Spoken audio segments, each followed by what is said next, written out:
Guys and welcome back to my channel. I hope you doing well. तो बहुत time के बाद मैं अपने ससुराल में व्लॉगिंग कर रही हूँ। तो मैं हो गई हूँ नहा के रेडी 1:30 बजे, क्योंकि लेट हो गया था थोड़ा। तो आज मैं फाइनली अपने मायके जा रही हूँ। शादी के बाद मैं पहली बार मान लो मैं 15-20 दिन से ज़्यादा हो गए हैं। आज मैं जा रही हूँ फाइनली पग फेरे की रस्म के लिए। आज डेट मिला है और मैं आज फाइनली जा रही हूँ। और मायके जाने की खुशी क्या होती है ना, वो आज मैं बता नहीं पाऊँगी। बहुत ज़्यादा हो रही है, बहुत ज़्यादा। सुबह से एक्साइटमेंट थी बहुत ज़्यादा। पहले होता था ना कि मम्मी जब नानी के घर जाती थी ना, तो सुबह सुबह उठ कर काम धंधा करके अपना जो भी होता था रेडी हो जाती। तो मैं तो नींद आते ही नहीं, मम्मी बोलती थी जब तुम ससुराल जाओगी ना, जब मायके आने का रहेगा तब तुम्हें पता चलेगा कि मायके जाने के टाइम ना नींद आता ना भूख लगती है, कुछ भी नहीं। और सही बताऊँ, आज वो मम्मी की बात मुझे याद आ रही है। बहुत ज़्यादा खुशी हो रही है अपने घर जाने की। मतलब मैं और भी जगह रही हूँ अपने घर से दूर, पर कभी ऐसा फील नहीं हुआ कि मुझे घर जाना है तो मैं घर जा रही हूँ। मतलब आती थी घर जाना, और आज वाली जो फीलिंग है ना, वो बहुत यूनिक है, बहुत ज़्यादा डिफरेंट है।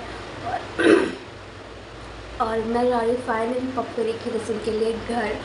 तो ऐसे तो मैं थोड़ा बहुत रेडी हूँ, क्योंकि पापा और भैया आने वाले हैं।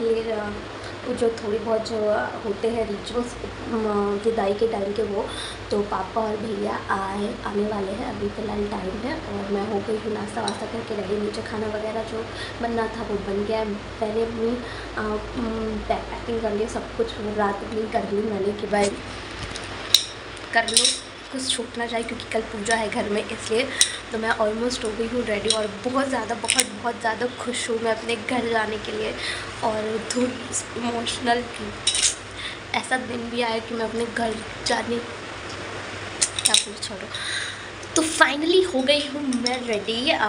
और टाइम से वेट हो रहा है पापा के आने का। फिर वो खाना पीना खाएंगे और फिर मैं फिर रेडी होंगी जाने के लिए। तो फिलहाल मैं जब पापा आते तब मिलती हूँ। फिलहाल मैं जा रही हूँ रेस्ट करने के लिए।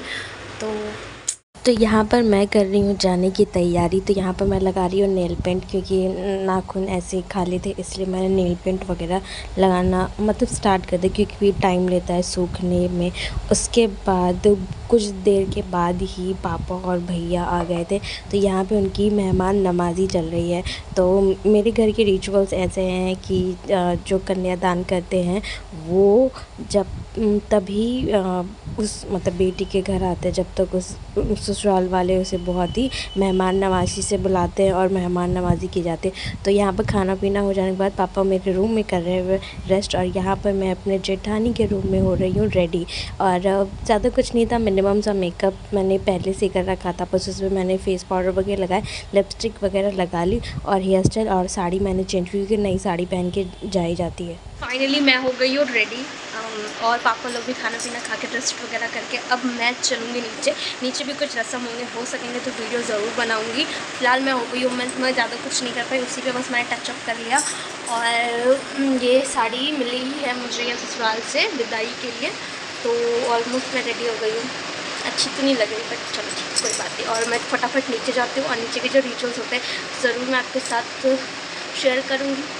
इसके बाद यहाँ पर हो रही है मेरी विदाई। तो बिहारी रिचुअल के अनुसार जो बहू और बेटियाँ जो अपने घर से विदा होती हैं, तो खोइचा जो हमारा है वो रिचुअल है, मतलब खोइचा दिया जाता है।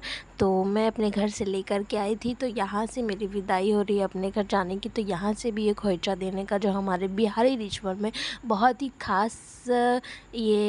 ख़ास माना जाता है, बहुत ही ज़्यादा ख़ास माना जाता है, बेटी हो या बहू हो। तो ये सब हो जाने के बाद मैं निकली घर के लिए। तो ये रास्ते का वीडियो है, और बहुत ज़्यादा खुश थी, बहुत ज़्यादा मज़ा आ रहा था ऐसे सफ़र को एंजॉय करने में।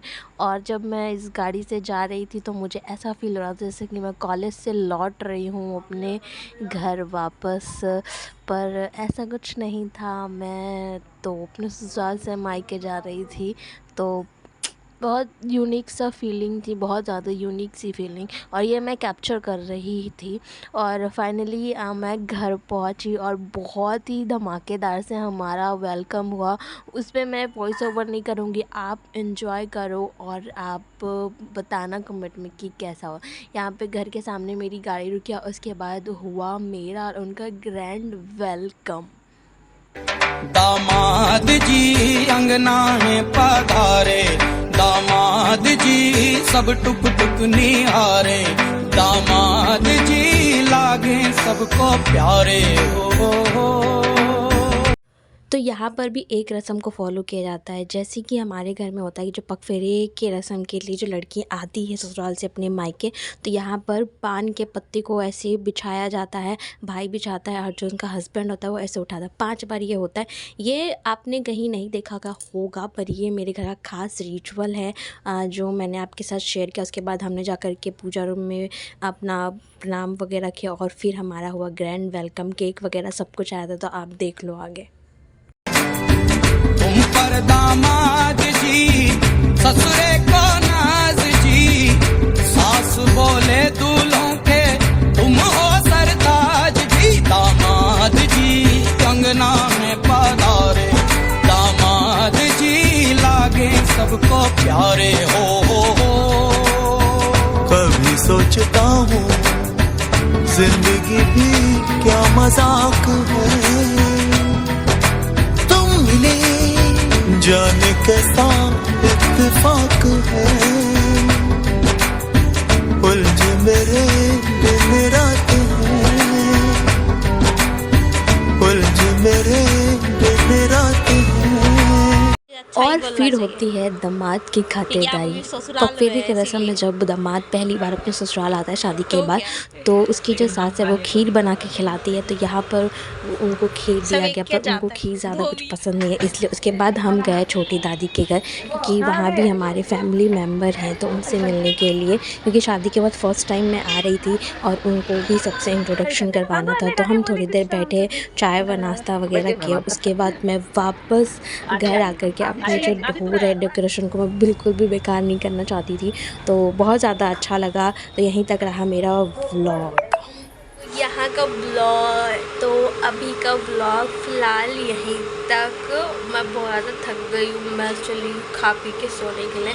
और कल है मेरे घर में पूजा, तो कल का जो व्लॉग है मैं कल सुबह कंटिन्यू करूँगी। तब तक के लिए बाय, सेफ रहिए, घर में रहिए, बाय।